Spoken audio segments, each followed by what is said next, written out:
Hi, my name's Kim, and you are at Touch of Magic, my little corner of the YouTube world. Thank you for being here today. This video is part of a monthly YouTube hop, and this month our theme is Flower Power. If this is something you'd be interested in joining us with, please reach out to Cecilia over at Valley Oak Paper. She is our hop coordinator, and the list of all the participants will be in the description box below. Please hop along and send them some love as well.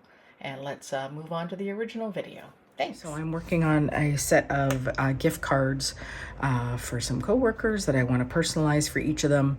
I was finishing up some cards from a Crop and Create class from the fall, and I thought, oh, that would translate really well into a little note card. So that's what I'm doing. I'm taking this Altenew stamp set that came with the class.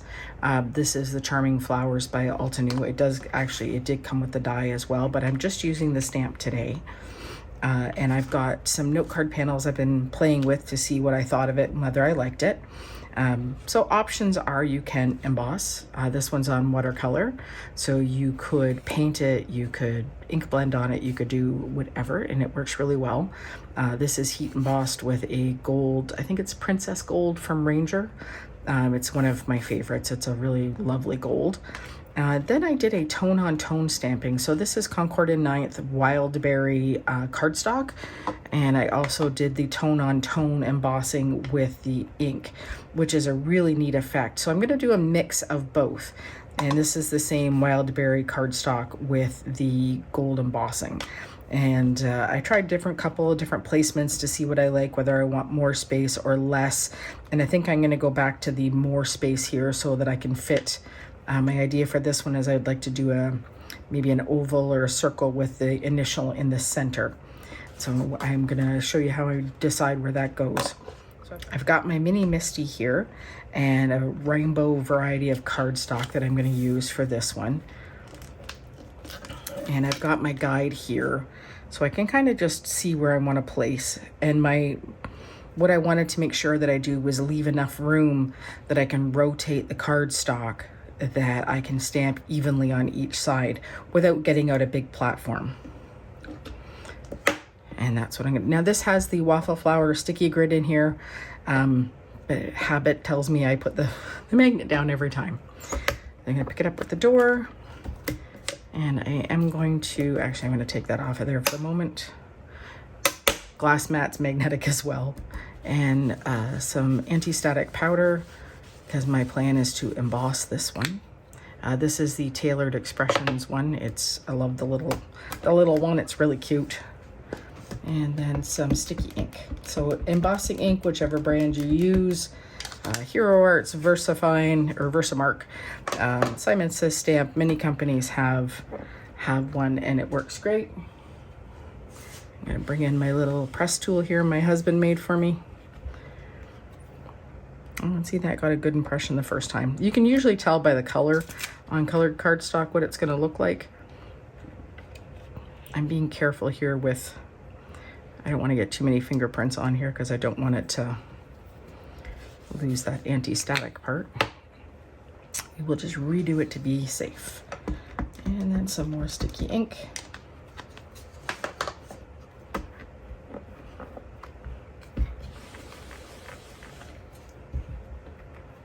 And there we go. And I'm going to roll through all of these, do the same thing, and be back in a minute.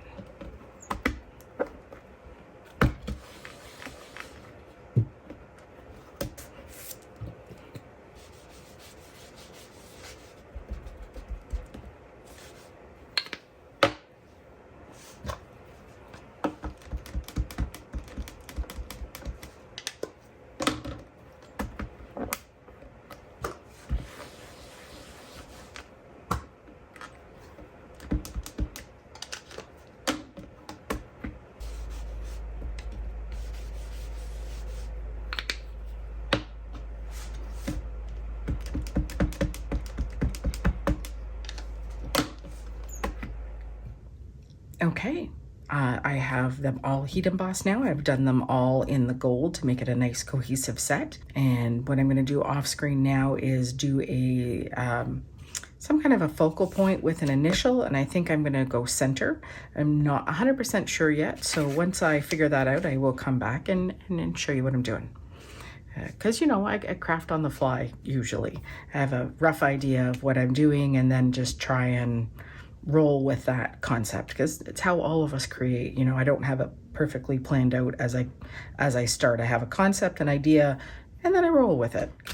Okay, so same concept as my last set of note cards that I did like this. I've got a 3 different sets that I'm going to try and see what I think. I've got the Stamp Market Bushy Upper Alphabet. I've got the Hero Arts from the June 2016 kit. It was an add-on, and I think these ones are Concord. Yeah, these are Concord and 9th Tall Type Alpha. So I really encourage you, I mean, by all means, new things are lots of fun, but you can also dig into your stash and find things that work. I've got the Gina K Master Layouts 3, and I think the stitch circles would be a nice focal there. I'm also going to try, now I know Impression Obsession doesn't exist anymore, sadly. They closed, but anything like this, just kind of a neat stitched sentiment label. And I've got some Spellbinders tags, which I thought maybe, I don't know, I kind of think that one might be cute, or the oval. So I'm going to cut out a few different things, try some stuff, and then come back and see what's what. So we'll do that. And I think I'm gonna do all of, I think I'm gonna do them all. That is the question, isn't it? Do I do them in white and then trim down? You're working with me here, as you can tell. I'm debating whether I'm doing these in white and then I'm gonna stamp in the same color, or die cut in the same color, which means I might want to trim these down a little, because as it sits, they are just the size that goes on the note card to fit in the envelope. So this is a note card size envelope, and I've cut these the exact size I make the card base.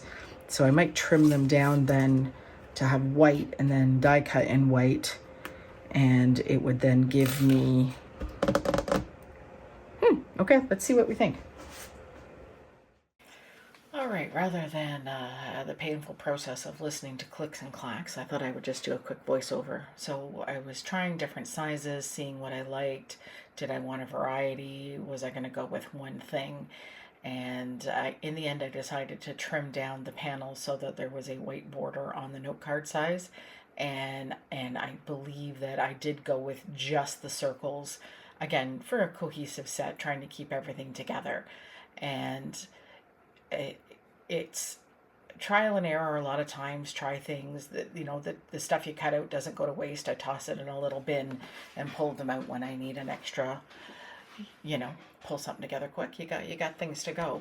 And that's what I ended up going with, was just keeping it really simple, keeping it cohesive. The idea was to make a fun set for a coworker. And that's pretty much it. So I'm going to pause here and just cut through to the end. So hang tight. All right, I have got my stamp platform. I've got 6 circles. I'm going to do this in as close to coordinating inks as I can.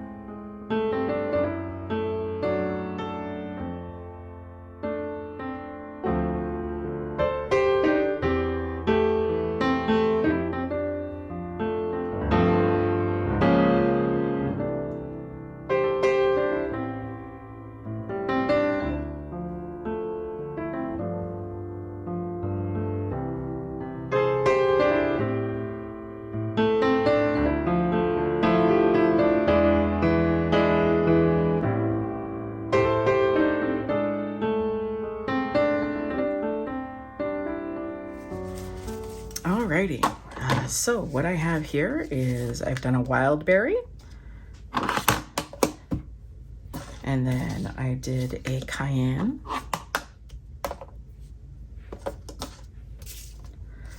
then, yes, rainbow order, and then a buttercup. At least I think it's buttercup. It's close. And then I used parsley, which I'm pretty sure that is correct. And being uncertain where that one was, I went with Night from Simon Says Stamp, but I really like it. It works. And then the purple with the iris, which, man, that's a really close match. So it's possible I got that one right. And that's what I made today. So I hope this inspires you. It's a really fun, fast way to make a really pretty gift set for somebody. You can do it for yourself as your own personal stationery. Words are hard sometimes. Or you can do it as a gift set for somebody you like. Thank you again for today. I appreciate you being here. I will put links in the description below for any products that I can find. I am an affiliate for many companies. When you do shop through my links, I earn a small commission that helps support my channel, and I really do appreciate it. It doesn't cost you any extra, and it really helps us as creators to keep going. So that's it for today. I hope that it's inspired you to dig into your stash and create something fun, whether you make a set or you just make one of something. Go make something pretty today. Thank you again. Have a fabulous day, and I'll see you again soon. Bye.